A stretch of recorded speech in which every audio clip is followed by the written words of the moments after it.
Hello everyone! Tonight while I was sleeping, my channel hit 50,000 subscribers, but we'll get back to that as that is not the greatest news I have for you today. The greatest news I have for you comes from Chennai, or in this case from Italy, as that is where Rameshbabu Praggnanandhaa is playing the World Junior Championship, and this is a game from round 8. He plays against a Wonder Liang, and the Wonder Liang is one of America's greatest prodigies. He's I think, 10th or 11th youngest grandmaster ever in history, and his second youngest grandmaster in America, I think, behind Samuel Sevian, and quite an amazing player. And he he meets Praggnanandhaa in round 8, so one round before the tournament ends. And Praggnanandhaa again creates an amazing game. And if Pragu continues doing this, I'm gonna have to open up another channel just to show Pragu's games. So let's see this game. Like I said, this is round 8, and Pragu has the white pieces. We have e4, e5, knight to f3, knight c6, bishop to c4, the Italian game, bishop to c5, and in this position, Pragu played b4, the Evans gambit. I'm of course kidding. No, he didn't. He went for c3, the main line. We have knight to f6, d3, d6, and bishop to b3. He plays bishop to b3. He doesn't want to allow knight to a5 to force white to give up the light square bishop. So when the bishop is on b3, he can retreat to c2 if needed. Liang castles and bishop to g5. And, pinning the knight, a nice square for the bishop, developing bishop to e6 by Liang, and knight to d2. And this is an interesting position. Black does have quite a lot of options here. He can maybe play h6, or maybe decide that e6 isn't the best square for this bishop. Maybe retreat it to d7. But as he already played bishop to e6, it's not that interesting or easy for a person to admit that some square you just developed your piece to isn't the best square for it, and he captures on b3. And this isn't something you'd expect from such a strong player. He's rated somewhere around 25-60. Capturing with the a pawn here does seem like the way to go. You're getting the open a file. You do mess up your structure a bit, but you are capturing towards the center, so this is always good for white. But why not develop the queen for free? So queen captures on b3. This comes with a tempo. You're attacking b7, and Liang has to find a good answer to this. He plays bishop to b6. And here Pragu again has quite a lot of options. He can decide to go for a4, he can decide to castle, but he plays the most annoying move for black. He plays knight to c4, and now black has to deal with the fact, will white capture the bishop? Why did I allow white to capture my bishop? And in this interesting position, Liang kind of plays an inaccuracy. He doesn't really play the best move. He plays queen to e7. And this allows Pragu to really go for some interesting ideas. A more precise move would be something like rook to b8, because now if a4 is played, black has this option of playing knight to a5, attacking the queen and the knight, and after white captures, bishop captures, now the rook is protecting the b7 pawn, and all is well for black. Black will at some point push c6, he will free the c7 square for the bishop, all is well, and he does get to keep the bishop. But after knight to c4, Liang played queen to e7, and here Pragu really doesn't give Liang a moment to breathe. He plays a4, of course now threatening a5. We have knight to d8. Now the knight will be protecting the b7 pawn. And interestingly, Pragu does not push a5 here. a5 is a very interesting idea, and it creates a very complicated game. But instead Pragu castles. If Pragu decided to push a5, this might not be the best way to go, because after a5, Liang does have bishop to c5, and here there is this d4 move. After e captures, c captures, it does seem like the bishop is trapped, and in fact it is.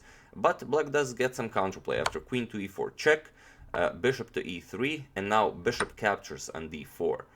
Knight captures on d4, winning the bishop, but now queen captures on g2, and after white castles queenside, for example, Okay, white did win a piece, but he's down 3 pawns, so it's not. It probably is winning for let's say a computer, but against a human there will be a lot of counterplay for black here. So instead of going into all these complications, I mean, he does have the white pieces, why allow it? After knight to d8, Praggu castled, and now Praggu is definitely threatening a5, since after a5 and d4, queen captures on e4 does not come with check anymore. We have h6 and bishop to h4. Here we have c6, and now comes knight captures on b6, h captures, a captures on b6, and this pawn on b6 is hanging, and capturing the pawn isn't the best move.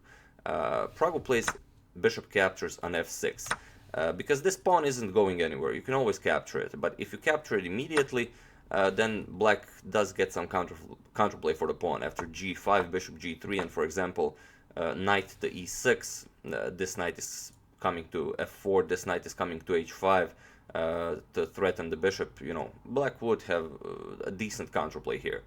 So after a captures on b6, Praggu first captures the knight, bishop captures, queen captures, and only now he captures on b6. So queen captures on b6. And Praggu won a pawn. This is move 16, and he won a pawn against a 2560 player. And there is an old saying by Wilhelm Steinitz. He said, "Give me a pawn and I will win the game." So Steinitz always said that if you're a pawn up, you must win the game, you know, if there isn't any real positional imbalance in the game. So Praggu seems to like this idea Steinitz had, and he really goes all out to win this game. Knight to e6, we have queen back to e3, rook to a6. Liang now is preparing to double up on the a file to maybe get some counterplay for the pawn. Rook to a3, Praggu also prepares to double up on the a file, rook f to a8, and rook f to a1. Knight to c5 now. We have b3 and queen to e6 now, with a double attack on the b3 pawn. Knight to d2, defending the pawn, knight goes to d7, and we have b4, now preparing to expand on the queen side. b6, and now d4. d5, e captures on d5, queen captures on d5, knight to f3, now with a threat of capturing the pawn on e5, and here Liang captures, e captures on d4. Not capturing this pawn with ideas like maybe e4 or protecting it with f6 would result in Praggu having this beautiful pawn chain on the queen side, and against these two pawns black has, it would be very easy. So instead, e captures on d4, we have queen captures on d4. Praggu is very confident in his ability to win the game being a pawn up, so he offers the exchange of queens. Liang, of course, accepts. We have capture, and knight to e5. And this, it seems like this is a really good opportunity, as the knight is attacking the c6 pawn. This knight is defending the c6 pawn. So it might seem like f4 is the way to go. You know, you kick away the knight, so why not kick it away and grab the pawn? Black, again, does get some counterplay if a brute move like this was played. After knight to c4, this comes with a tempo on the rook on a3. Rook a2, and now after c5, black would get some counterplay for the pawn. So instead, Praggu doesn't allow this. After knight e5, he first plays rook 3 to a2, not allowing knight c4 with tempo. So black immediately goes for c5. Knight to f5, we have c captures on b4, c captures on b4, and now knight to d3. We have knight to e7 check, king goes to h7, and knight to d5 now. Protecting his own pawn and attacking the b6 pawn. And, well, the threat is, of course, b5, kicking away the rook and winning the b6 pawn. And there really isn't anything Liang can do about this. Rook 6 to a7 was played, giving up the pawn, but first rook to a3. Now, with the attack on the knight, knight goes to e5, and knight captures on b6. Now Praggu is 2 pawns up, and this is completely winning for white. Rook to d8 was played, a5 now, pushing the pawns, past pawns must be pushed. Knight to c6, attacking the b4 pawn, rook to b3 defending, rook to d4, adding more pressure to the b4 pawn, but rook to b1 again defends the pawn. Rook to e7, and now as Prague does have two passed pawns on the queen side, this a5 and b4 pawn are beautiful. Liang will try to get some counterplay as he does have the two rooks, so maybe he can place them on the second rank and get some sort of a perpetual check. H3, Prague, best to be safe, not allow any back rank ideas. Rook to e2 now, preparing to double up on the second rank, to eye that f2 pawn. A6, Prague continues to push his f pawn, his passed pawn. Rook d to d2, and now eyeing that f2 pawn, and knight to c4 with a tempo on the rook on d1. So rook to a1. Now the threat is to capture the f2 pawn and also to capture the a6 pawn. But b5 stops all of these threats. Now this comes with a tempo on the knight, and unfortunately Liang cannot give up this knight for some sort of a perpetual with rook captures on f2. If this was played, rook captures on f2, then Prague can simply capture the knight because black does not have a perpetual. After rook captures, king f1, rook f2, king e1, rook e2, king d1, and now there is no more checks as the knight is protecting d2. So after something like rook to h2, okay, he can threaten checkmate with rook to h1, but rook simply blocks the rook on a2, and after something like check, king c2, check, king b3, now Liang would be forced to exchange rooks, and after capture, and capture, rook c1, this is completely winning for white. After a couple of more moves, this pawn is up there, and the knight will simply pick up the rook. So, instead of all this, after b5, Liang saw that he can't really give up the knight. He played knight to d4, rook to a3 was played, now offering the exchange of rooks. Rook captures on f2, now at least grabbing a pawn while exchanging rooks. Rook captures, and we have b6. Rook captures on a6, and this could have been a critical moment in the game, because of course the b pawn cannot be stopped. Everyone sees that, but it's better for it to be winning than almost winning. Here Prague could have played something like knight to e5, and there is definitely no stopping this pawn in whatever way, because now the black knight can come to c6 to protect b8. So after something like, if black tried something like f6 to kick the knight away, now b7, and this is completely winning. But unfortunately in this position, Prague didn't go for knight e5, he played b7. And of course the knight cannot be stopped, but black does get some counterplay. If he played knight e5, the game is instantly over.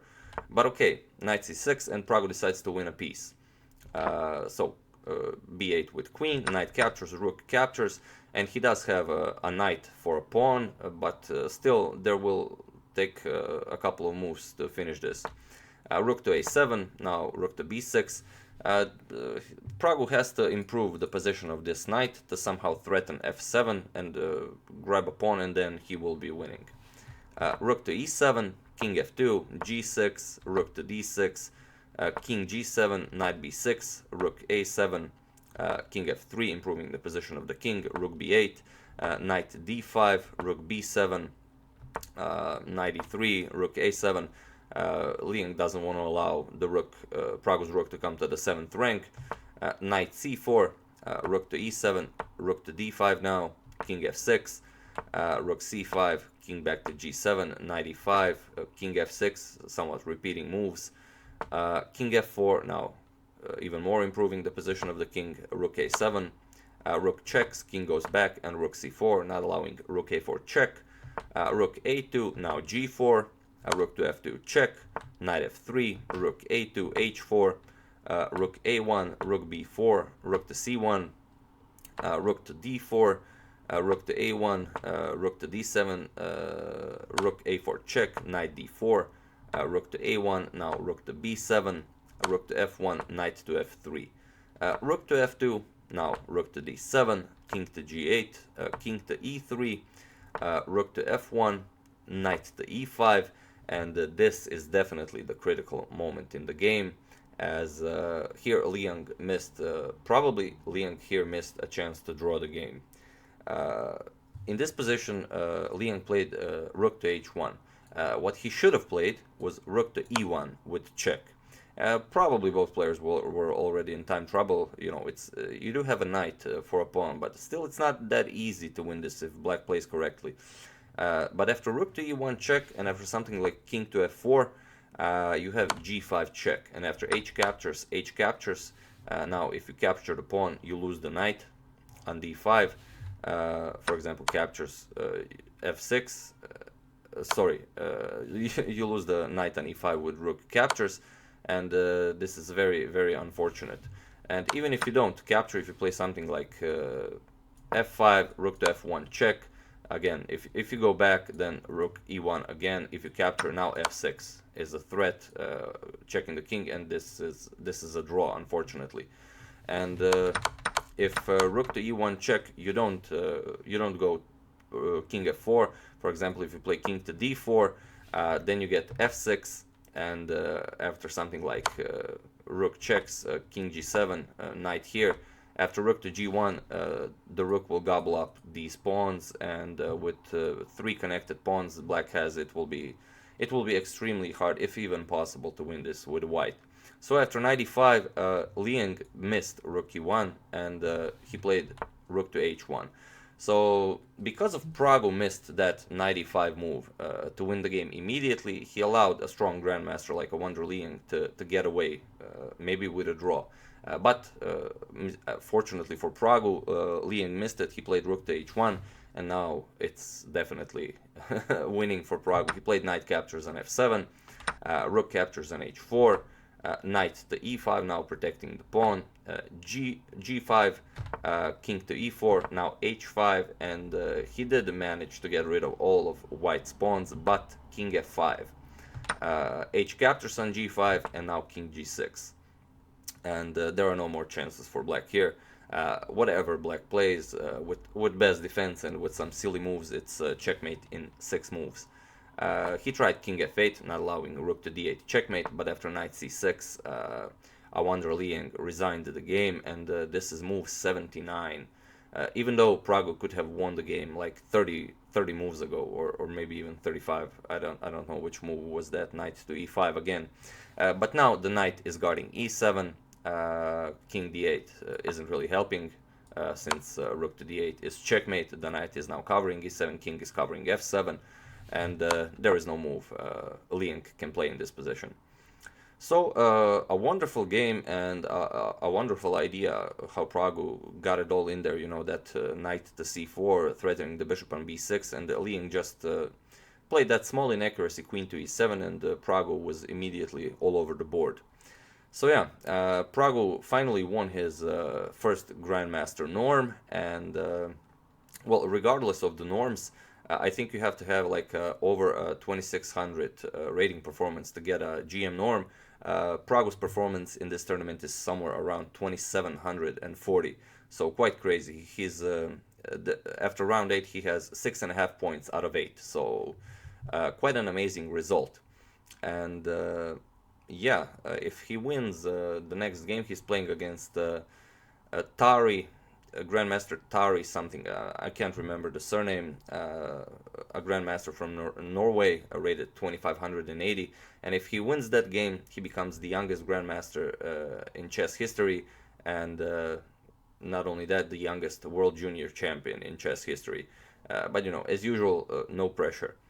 So yeah, that's the game. I do hope you enjoyed it. I definitely did. I would like to thank Hector Betancourt, Dan Sealer, Stephen Hines, John Fogarty, and Diego Cascon Castro for a contribution to my channel. Thank you a lot. I really appreciate it. As usual, you can check 2 of my previous videos here. And I said I will get back to my channel hitting 50,000 subscribers. Yes, that did happen, and I'm very, very happy about it. You know. Thank you everyone for supporting me, for creating such a beautiful chess community where, you know, people can, well, on most days come and enjoy themselves. And I will do a stream on Friday, and I will prepare some rewards, you know, a giveaway. But I will inform you about it in a video aside from this one, so I don't spam this video with information about this. But just so you know, it will be on Friday, and there will be some giveaway going on, and some guests will show up. So yeah, thank you all for watching, and I will see you soon.